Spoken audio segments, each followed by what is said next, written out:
नमस्कार, झारखंड समाचार में आप सबों का स्वागत है। आइए जानते हैं आज की ताजा मुख्य खबरों को। झारखंड के दुमका, राजमहल और गोड्डा लोकसभा क्षेत्र के हर बूथ की कंट्रोल रूम से होगी मॉनिटरिंग के रवि कुमार ने कहा। लोकसभा चुनाव 2024 को लेकर झारखंड के दुमका, राजमहल और गोड्डा लोकसभा क्षेत्र में आज शनिवार 1 जून को मतदान है। राजमहल में 14 और गोड्डा एवं दुमका में 19 उम्मीदवार हैं। झारखंड के मुख्य निर्वाचन पदाधिकारी के रवि कुमार ने जानकारी दी कि दुमका, राजमहल और गोड्डा के हर बूथ की कंट्रोल रूम से वेबकास्टिंग के जरिए मॉनिटरिंग की जाएगी। प्रत्येक बूथ पर अंदर और बाहर एक कमरे लगाए गए हैं। पर्यवेक्षक भी पूरी स्थिति पर अपनी नजर बनाए हुए हैं। उन्होंने बताया कि मतदान केंद्रों पर मतदान कर्मी पहुंच भी गए हैं। सभी मतदान कर्मी मतदान के बाद उसी दिन यानी कि आज ही वापस लौट आएंगे। चुनाव वाले क्षेत्र से जुड़े बिहार और पश्चिम बंगाल की सीमा को भी सील कर दी गई है। वे शुक्रवार को धुरवा के निर्वाचन सदन में प्रेस वार्ता कर रहे थे। होटवार जेल में हेमंत सोरेन से मिले झारखंड के मुख्यमंत्री चंपई सोरेन। 7वें और अंतिम चरण के लोकसभा चुनाव के लिए वोटिंग से पहले झारखंड के मुख्यमंत्री चंपई सोरेन ने रांची के होटवार स्थित बिरसा मुंडा सेंट्रल जेल में सूबे के पूर्व मुख्यमंत्री हेमंत सोरेन से मुलाकात की। चंपई सोरेन शुक्रवार को यानी कि 31 मई को सुबह झारखंड के पूर्व सीएम से मिलने के लिए पहुंचे थे। बताया जा रहा है कि लोकसभा चुनाव के बाद की परिस्थितियों पर चर्चा के लिए चंपई सोरेन ने हेमंत सोरेन से जेल में मुलाकात की। लोकसभा चुनाव के लिए वोटिंग के बीच शनिवार को यानी कि आज 1 जून को दिल्ली में प्रधानमंत्री नरेंद्र मोदी के खिलाफ बने महागठबंधन यानी कि INDIA की बैठक बुलाई गई है। बैठक में भाग लेने के लिए चंपई सोरेन और हेमंत सोरेन की पत्नी कल्पना सोरेन भी दिल्ली जाएंगे। आप सबको बता दूं कि INDIA के नेता दावा कर रहे हैं कि इस बार केंद्र में उसकी ही सरकार बनने जा रही है। गठबंधन के नेता यह भी दावा कर रहे हैं कि झारखंड के सभी 14 लोकसभा सीटों पर उसके उम्मीदवार जीत रहे हैं। इस गठबंधन में झारखंड मुक्ति मोर्चा यानी कि झामुमो के अलावा कांग्रेस, राष्ट्रीय जनता दल यानी कि राजद और वाम दल शामिल है। पूर्व सीएम हेमंत सोरेन की बड़ी न्यायिक हिरासत की अवधि 13 जून तक जेल से निकलना हुआ मुश्किल। पूर्व मुख्यमंत्री हेमंत सोरेन से जुड़ी भूमि घोटाला मामले में उनको फिलहाल किसी प्रकार की राहत मिलती नजर नहीं आ रही है। 31 जनवरी से जेल में बंद हेमंत सोरेन की न्यायिक हिरासत की अवधि एक बार फिर से बढ़ा दी गई है। PMLA कोर्ट ने आगामी 13 जून तक के लिए उनकी न्यायिक हिरासत बढ़ाई गई है। रांची जमीन घोटाला मामले को लेकर गुरुवार को वीडियो कॉन्फ्रेंसिंग के माध्यम से पूर्व मुख्यमंत्री हेमंत सोरेन और उनके साथ 8 लोगों की पेशी हुई। 8 लोगों में बड़गाई अंचल के पूर्व उप निरीक्षक भानु साथ JMM के नेता बंधु तिर्की, मोहम्मद सद्दाम, मोहम्मद अफसर अली, विपिन सिंह, प्रियरंजन साय और इरशाद अख्तर का नाम शामिल है। इन सभी पर बड़गाई अंचल स्थित 8.5 एकड़ जमीन को गलत तरीके से पूर्व सीएम हेमंत सोरेन के नाम पर दाखिल खारिज करवाने का आरोप है। इस मामले में अगली सुनवाई अब 14 दिनों की न्यायिक रिमांड की अवधि खत्म होने के बाद की जाएगी। आप सबको बता दें कि हेमंत सोरेन द्वारा झारखंड हाईकोर्ट में भी जमानत याचिका के लिए अपील किया जा चुका है। झारखंड हाईकोर्ट में हेमंत सोरेन की तरफ से देश के वरिष्ठ वकील कपिल सिब्बल हेमंत सोरेन के लिए दलील रख रहे हैं। वहीं हाईकोर्ट ने ईडी को आगामी 10 जून तक जवाब दाखिल करने के लिए कहा है। आप सबको बता दूं कि पूर्व मुख्यमंत्री हेमंत सोरेन को ईडी ने 31 जनवरी 2024 को गिरफ्तार किया था और पिछले 1 फरवरी से वह लगातार न्यायिक हिरासत में है। हेमंत सोरेन की गिरफ्तारी के बाद नए मुख्यमंत्री के रूप में चंपई सोरेन ने शपथ ग्रहण किया और हेमंत सोरेन को उसी वक्त मुख्यमंत्री पद से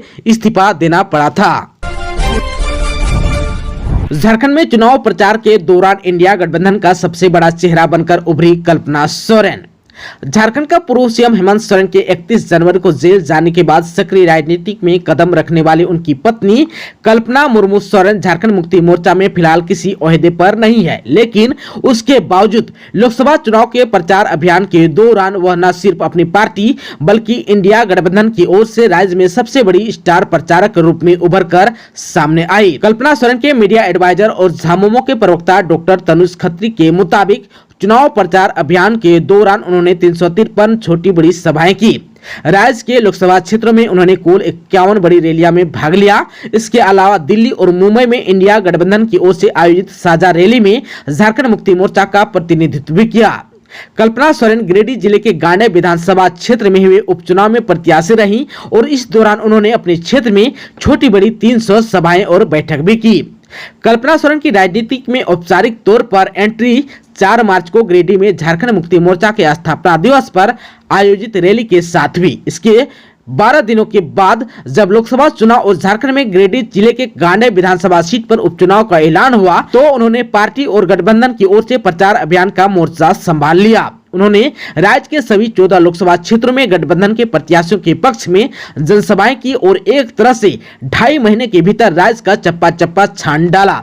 पार्टी की ओर से उन्हें हेलीकॉप्टर मुहैया कराया गया, जिससे वह एक दिन में 3 से 4 रैलियां में शामिल होती रही। वहीं झामुमो के प्रवक्ता डॉक्टर तनुज खत्री ने कहा कि कल्पना जी को चुनावी रैलियां, जनसभाओं और जनसंपर्क के दौरान हर तबके के लोगों का जिस तरह का समर्थन मिला वह जो है अकल्पनीय है। उनकी हर सभा में भीड़ मंच तक पहुंचती रही। उन्हें सुनने के लिए लोग घंटों इंतजार करते रहे। महिलाएं और युवाओं से उन्होंने हर सभा में सीधा संवाद किया और हमें उम्मीद है कि उनकी अथक मेहनत का नतीजा जो है 4 जून को चुनावी नतीजों में दिखेगा। कल्पना सोरेन ने चुनावी जनसभाओं में हेमंत सोरेन की गिरफ्तारी का भी मुद्दा प्रमुखता से उठाया। इसके अलावा उन्होंने आदिवासियों, महिलाओं, युवाओं के लिए सरकार के कामकाज का ब्यौरा अपने अंदाज में पेश किया। उन्होंने अपने भाषणों में केंद्र की सरकार और भाजपा को भी निशाना बनाया। झारखंड में पीएम मोदी ने की 8, अमित शाह की 4 रैली और रोड शो, कांग्रेस रही काफी पीछे। झारखंड में 2014 और 2019 के लोकसभा चुनाव में भाजपा की अगुवाई वाले एनडीए ने 14 में से 12 सीटों पर जीत दर्ज की थी। 2024 के चुनाव में भाजपा ने सभी 14 सीटों को जीतने का लक्ष्य रखा और इसके लिए पार्टी की टॉप लीडरशिप ने प्रचार अभियान के दौरान पूरी ताकत झोंक दी। आप सबको बता दूं कि पीएम मोदी, अमित शाह, जेपी नड्डा, राजनाथ सिंह, निर्मला सीतारमण के अलावा एमपी के सीएम मोहन यादव, असम के सीएम हेमंत बिस्व शर्मा, छत्तीसगढ़ के सीएम विष्णुदेव साय और राजस्थान के सीएम भजनलाल शर्मा ने कुल मिलाकर झारखंड में 50 से ज्यादा रैलियां, जनसभाएं और रोड शो किए। वहीं आप सबको बता दूं कि झारखंड के नेताओं में भाजपा के प्रदेश अध्यक्ष बाबूलाल मरांडी ने सबसे ज्यादा करीब 300 रैली, जनसभा और चुनावी कार्यक्रम में शिरकत की। वहीं झारखंड नेता प्रतिपक्ष अमर कुमार बावरी ने भी 150 से ज्यादा कार्यक्रमों में पसीना बहाया। इसके अलावा केंद्रीय मंत्री अर्जुन मुंडा और केंद्रीय राज्य मंत्री अन्नपूर्णा देवी ने भी अपने निर्वाचन क्षेत्र में मतदान संपन्न होने के बाद दूसरे लोकसभा क्षेत्रों में दर्जनों सभाएं की। आप सबको बता दो, खुद पीएम मोदी ने प्रचार अभियान में झारखंड को कितनी अहमियत दी इसका पता जो है इसी बात से चल जाता है कि उन्होंने यहां कुल 7 रैलियां की। इसके अलावा उन्होंने रांची में रोड शो और एक रात का प्रवास भी किया। हिसाब लगाएं तो उन्होंने अकेले प्रचार के दौरान यहां जितना वक्त गुजारा और जितने कार्यक्रम किए उतना कांग्रेस की ओर से पार्टी के अध्यक्ष मल्लिकार्जुन खड़गे के अलावा राहुल गांधी और प्रियंका गांधी मिलकर भी नहीं कर पाए। आप सबको बता दो कि मल्लिकार्जुन खड़गे ने 4 रैलियां की, जबकि राहुल और प्रियंका दोनों की 2-2 रैलियां हुई। वहीं अमित शाह चुनाव प्रचार के दौरान 3 बार झारखंड आए। उन्होंने 3 रैलियां की और एक रोड शो में भी भाग लिया। वहीं राजनाथ सिंह की 6 चुनावी रैलियां हुई, जबकि भाजपा के राष्ट्रीय अध्यक्ष जेपी नड्डा ने 2 रैलियां की। रैलियों और जनसभाओं में भाजपा के तमाम नेताओं ने झारखंड में कांग्रेस सांसद के ठिकानों से 350 करोड़ और कांग्रेस के मंत्री आलमगीर आलम के करीबियों के यहां से 37 करोड़ केस की बरामदगी की घटनाओं को लेकर इंडिया गठबंधन को निशाना बनाया। हेमंत सोरेन की गिरफ्तारी को अब इंडिया गठबंधन अपने पक्ष में सहानुभूति कार्य के रूप में खेलने की कोशिश कर रहा था। तब भाजपा के नेताओं ने सोरेन की छवि भ्रष्टाचार के नायक के रूप में पेश करने में कोई कसर नहीं छोड़ी। झारखंड के संथाल परगना इलाके में घुसपैठ का मुद्दा भी भाजपा ने बेहद प्रमुखता से उठाया। इसके अलावा आदिवासी कल्याण के लिए मोदी सरकार के कामकाज, राष्ट्रपति के पद पर आदिवासी महिला द्रौपदी मुर्मू के निर्वाचन, मुफ्त अनाज योजना, आयुष्मान, पीएम जनमन, उज्ज्वला, हर घर नल से जल कैसी योजनाओं की उपलब्धियां गिनाते हुए मतदाताओं को प्रभावित करने और भाजपा के पक्ष में माहौल बनाने की भरपूर कोशिश हुई। झारखंड के कई जिलों में मर रहे चमगादड़, गढ़वा, हजारीबाग, रांची के बाद अब लातेहार में कई की हुई मौत। वन विभाग की टीम अलर्ट मोड पर। झारखंड के गढ़वा और लातेहार जिलों में बड़ी संख्या में चमगादड़ों की मौत हो रही है। इससे पहले गढ़वा, हजारीबाग और रांची में सैकड़ों चमगादड़ मारे गए थे। चमगादड़ क्यों मर रहे हैं इसकी अब तक पुख्ता जानकारी नहीं मिल सकी है। ताजा मामला लातेहार जिले का है, जहां बड़ी संख्या में चमगादड़ों की मौत हुई है। आप सबको बता दूं कि शुक्रवार की सुबह लातेहार जिले के मनिका प्रखंड अंतर्गत कोयली गाँव में बड़ी संख्या में मृत चमगादड़ मारे हुए मिले हैं। मरे हुए चमगादड़ों को देखने स्थानीय लोग भारी संख्या में पहुंचे। चमगादड़ किसी बीमारी का शिकार है या उनकी मौत की वजह क्या है यह साफ नहीं हो सका है। ऐसे में लातेहार डीएफओ रोशन कुमार ने एडवाइजरी जारी कर लोगों से मृत चमगादड़ों से दूर रहने की अपील भी की है। अगर उन्हें कोई बीमारी हुई या वायरस हुआ तो लोगों में फैलने का खतरा है। ऐसे में मरे हुए चमगादड़ों का हाथ लगाना खतरनाक हो सकता है। पलामू में आसमान से बरस रही है आग। 2 दिनों में जानलेवा गर्मी ने ले ली 17 लोगों की जान। झारखंड के पलामू जिले में आसमान से बरस रही है आग और लू के थेपड़ों ने 2 दिनों में 17 लोगों की जान ले ली। गुरुवार को 7 जबकि शुक्रवार को हीट वेव और भीषण गर्मी के कारण 10 लोगों ने दम तोड़ दिया। 30 मई को जानलेवा गर्मी से झारखंड में 23 लोगों की मौत हो गई थी। शुक्रवार को पलामू का अधिकतम तापमान जो है 46 डिग्री सेल्सियस रहा, जबकि न्यूनतम तापमान 31.5 डिग्री सेल्सियस रिकॉर्ड किया गया। झारखंड में 7वें और अंतिम चरण के मतदान के लिए देवघर के डिस्पैच सेंटर से पोलिंग पार्टियां रवाना। आज 1 जून को है वोटिंग। लोकसभा चुनाव 2024 के मद्देनजर कुमेठा स्पोर्ट्स स्टेडियम से पोलिंग पार्टियों का जिला निर्वाचन पदाधिकारी सह डीसी विशाल सागर की उपस्थिति में रवाना किया गया। इस दौरान डीसी ने विधानसभा वार देवघर, मधुपुर, सारठ के लिए बनाए गए अलग अलग पंडालों का निरीक्षण कर हेल्प डेस्क में प्रतिनियुक्त अधिकारियों और कर्मियों को आवश्यक दिशा निर्देश भी दिया ताकि पोलिंग पार्टियों को किसी प्रकार की असुविधा न हो। 7वें और अंतिम चरण का मतदान आज 1 जून को होना है। राज्य के 3 सीटों यानी कि दुमका, गोड्डा और राजमहल पर 1 जून को वोटिंग होगी।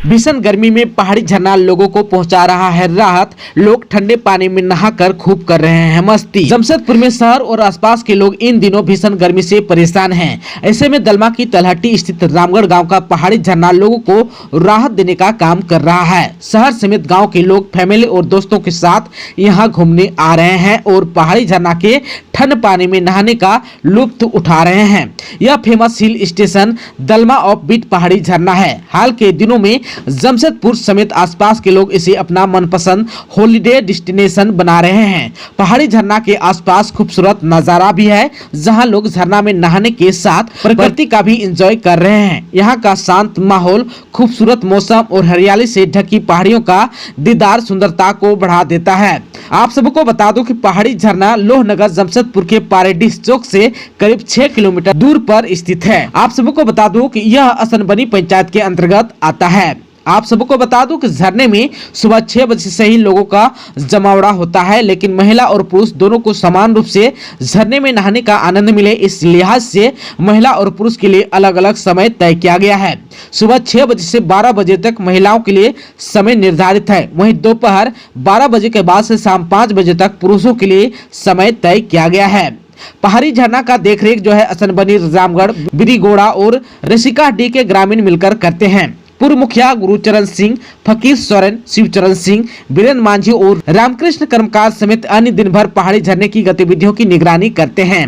पूर्व मुखिया गुरुचरण सिंह और फकीर सोरेन बताते हैं कि पहाड़ी झरना बिल्कुल ही सुरक्षित जगह है। वे यहां आने वाले हर व्यक्ति को जगह को सुंदर और सुरक्षित बनाए रखने की अपील भी करते हैं।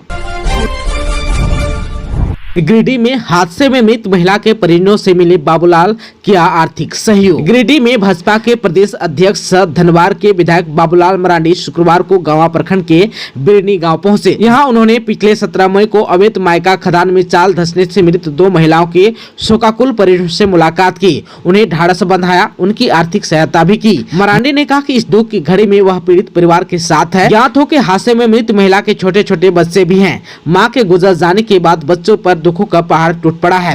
पिता कुछ साल पहले ही बीमारी से चल बसे थे। मरांडी ने परिवार को आर्थिक सहयोग दिया, साथ ही बच्चों की पढ़ाई लिखाई में भी सहयोग का आश्वासन दिया। वहीं हादसे में घायल किशोरी को बेहतर इलाज के लिए रांची रिम्स भेजने की बात कही। मौके पर भाजपा के मंडल अध्यक्ष चंद्रशेखर राव, विधायक प्रतिनिधि मुन्ना सिंह, मनोज यादव, श्री राम यादव, अंकज सिंह, पवन सिंह, विशाल पांडे, अजित शर्मा, बबलू शाह, राजकुमार यादव समेत कई कार्यकर्ता मौजूद थे। झारखंड में भीषण गर्मी से लोग हैं परेशान, अभी नहीं है राहत के आसार। झारखंड में इन दिनों भीषण गर्मी पड़ रही है, जिससे लोग परेशान हैं। प्रदेश के अधिकतर जिलों में तापमान 40 डिग्री के पार चल गया है। झारखंड के पलामू और गढ़वा में अधिकतम तापमान 47 डिग्री तक पहुंच गया है। भीषण गर्मी ने एक दिन में 23 लोगों की जान ले ली। मौसम विभाग ने हीट वेव का अलर्ट जारी किया। भीषण गर्मी से बचने के लिए कम से कम घरों से निकलने की भी सलाह दी गई है। मौसम वैज्ञानिक के अनुसार आज 1 जून को राज्य के उत्तर पूर्वी और दक्षिणी भागों में गरज और लपक के साथ तेज हवा चलने की भी संभावना है। कुछ हिस्सों पर वज्रपात भी हो सकता है। मौसम विभाग ने गढ़वा और पलामू जिले को लेकर अलर्ट भी जारी किया है। गढ़वा और पलामू में भीषण उष्ण लहर चलने की संभावना है। वहीं रांची, चतरा, गुमला, रामगढ़, लोहरदगा, बोकारो, पश्चिमी सिंहभूम, सरायकेला और जमशेदपुर में लू चल रही है। मौसम विभाग के मुताबिक पलामू जिले के डाल्टनगंज में 47.4 डिग्री सेल्सियस रिकॉर्ड किया गया। रांची का अधिकतम तापमान 42 डिग्री सेल्सियस, जमशेदपुर का 42.8 डिग्री सेल्सियस रिकॉर्ड किया गया। प्रदेश में भीषण गर्मी पड़ रही है। फिलहाल अभी गर्मी से राहत नहीं मिलने वाली है। दोस्तों, अभी तक आपने चैनल को सब्सक्राइब नहीं किया है तो प्लीज चैनल को सब्सक्राइब कर बेल आइकन को प्रेस कर दीजिएगा ताकि खबरों का अपडेट आपको मिलता रहेगा। इसके साथ ही आज के खबरों में बस इतना ही। हमें दीजिए इजाजत। नमस्कार।